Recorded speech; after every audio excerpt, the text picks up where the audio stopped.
Have you ever had a moment where something that used to feel easy suddenly doesn't? Maybe getting up from the floor, climbing stairs, turning quickly, and you catch yourself thinking, I used to be able to do that. In a previous video, we talked about why that happens and how it often has less to do with aging than we think.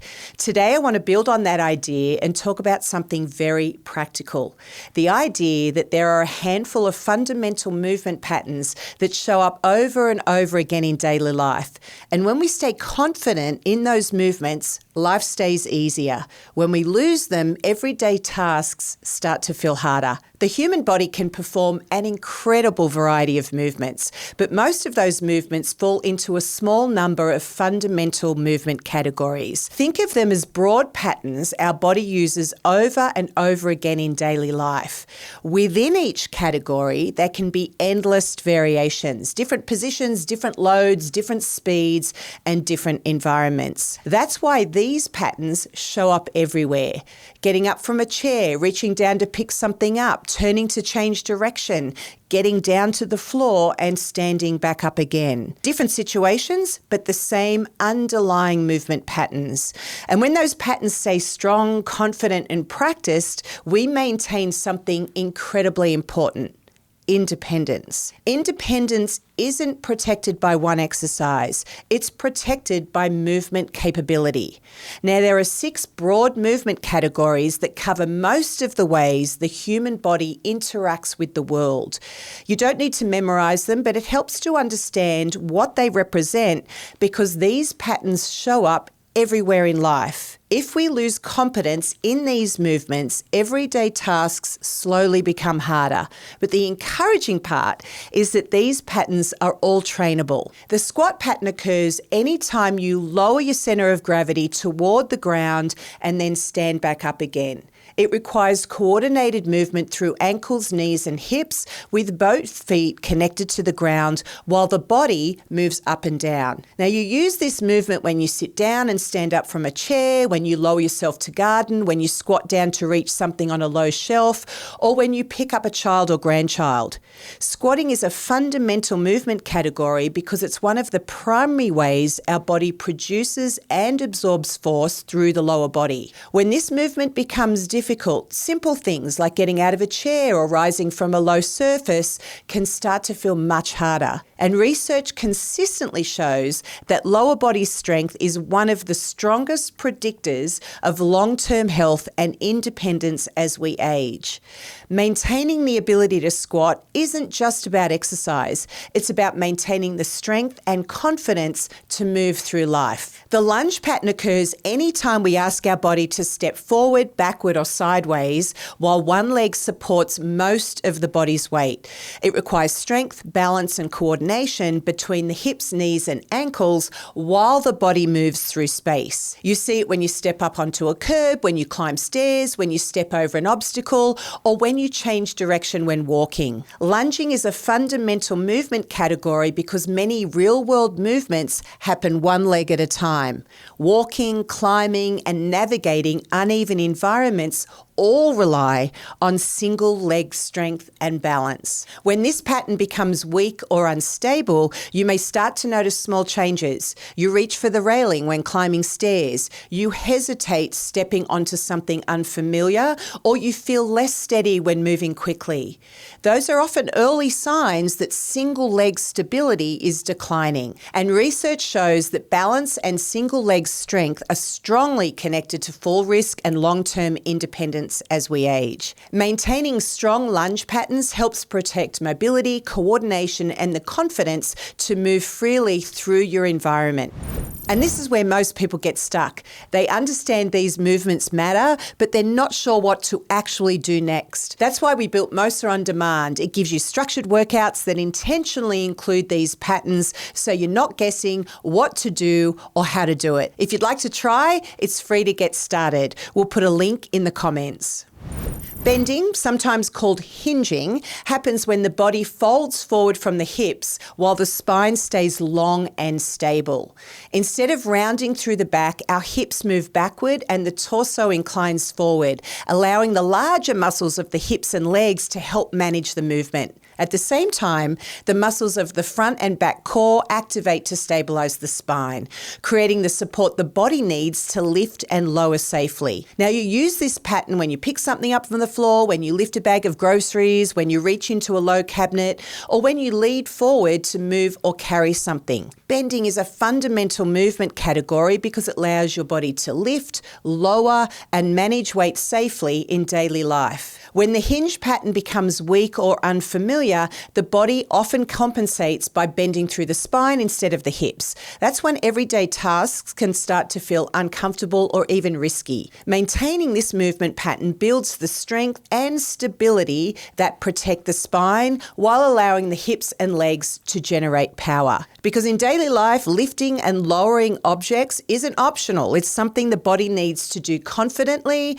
and repeatedly. Rotation is the body's ability to turn and transfer movement through the torso while coordinating the upper and lower body. In a healthy rotation pattern, movement is shared across several areas: the hips, the middle of the spine, and the shoulders, while the core helps stabilize and control the motion. You use rotation when you reach across your body, turn to look behind you, place something down behind or beside you, or change direction when moving. Now, rotation matters because life rarely happens in straight lines. Most real-world activities require the body to turn, reach, and redirect force. When rotational mobility becomes limited, movements can start to feel stiff or restricted. People often notice it when turning in the car to look behind them or reaching across a counter. Maintaining healthy rotation helps the body move smoothly, efficiently, and without unnecessary strain as we navigate everyday life. Now, the ability to move down to the floor and back up again is one of the most revealing indicators of movement health.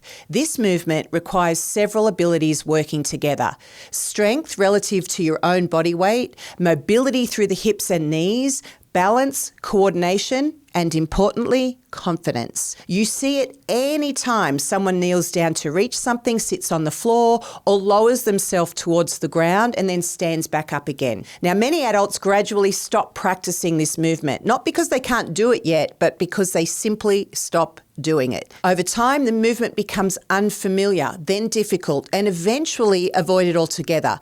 And that's where this pattern becomes incredibly important, because one of the biggest risks as we age is falling and not being able to get back up again. The ability to rise from the ground isn't just about strength. It reflects a combination of mobility, coordination, balance, and relative strength.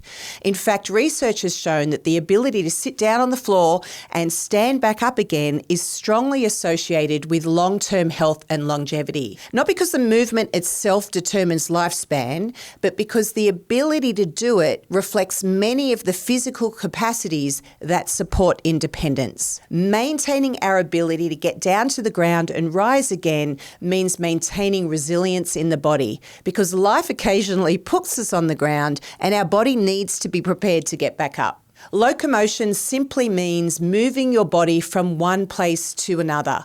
Walking is the most familiar example, but locomotion also includes changing direction, adjusting speed, and responding to what's happening around you. You rely on locomotion anytime you travel, walking through an airport, navigating a busy street, or moving quickly when life demands it. Sometimes that simply means walking comfortably, and sometimes it means being able to move a little faster, quickening your pace, jogging a few steps, or reacting quickly in an unexpected moment. Healthy locomotion requires coordination between the legs, hips, core, and arms working together rhythmically. When this pattern becomes weaker or less practiced, people often begin to move more cautiously. Steps become shorter, walking becomes slower and more deliberate. But when locomotion stays strong, movement through the world stays open. You can travel comfortably, keep up with the people around you, respond when something unexpected happens. Because locomotion is about more than walking. It's about the freedom to move through life with confidence. None of these movements are complicated. In fact, they're remarkably ordinary. But together, they form the foundation of how humans interact with the world. And when we stop practicing them, life slowly becomes more difficult. Not because the body is broken, but because the body has simply adapted to doing less. Movement ability is very much a use it or lose it system. The movements you practice stay available.